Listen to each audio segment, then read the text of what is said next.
طيب احنا بنقول طبعا احنا النهارده مجتمعين علشان نكرم شهداء حرب اكتوبر 73.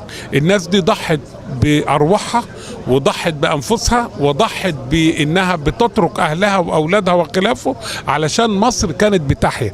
مصر بتحيا يعني معناها الدول العربيه كلها والمنطقه العربيه بتحيا. لذلك احنا بنقول للناس ادي رغم مرور ال 40 سنه على حرب اكتوبر او 41 سنه على حرب اكتوبر، احنا لسه ما زلنا متذكرين شهداء حرب اكتوبر اللي موجود. دي نمره واحد. اتنين، احنا بنكرم شهداء الشرطه اللي موجودين لان احنا في نوع من انواع الحروب خاصه مع الجماعات الارهابيه او نوع من انواع الحروب مع الارهاب حاليا، فاحنا برضو بنكرم شهداء الشرطه.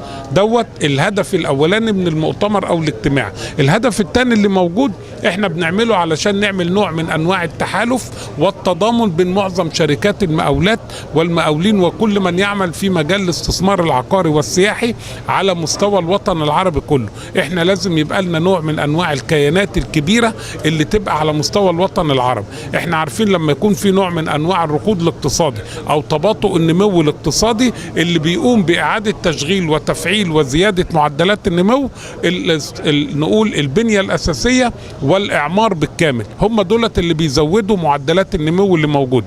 انا لو جاي ابني اوضه احط فيها لمبه وكرسي اقعد عليه 105 مهنه بتعدي علي، يبقى انا معناها بدور عجله الانتاج وعلى مستوى الوطن العربي بالكامل. فده نوع كويس جدا لان الشركات الاوروبيه كلها شركات فيها نوع من انواع التحالف وشركات كبيره هي اللي بتستحوذ على الكعكه الكبيره من الوطن العربي خاصه في مناطق اعاده الاعمار. احنا لازم نستعد من دلوقتي لاعاده اعمار معظم الدول اللي شابتها الحروب زي ليبيا واليمن والعراق وسوريا داخله معانا ومصر وخلافه. يبقى انا لازم استعد الشركات دي يبقى عندها نوع من انواع المهارات، التدريب الكامل جدا للعماله، استخدام التكنولوجيا اللي موجوده. انت هتبني مساكن وطرق ومحطات صرف صحي ومحطات ميه ومحطات كهرباء وخلافه.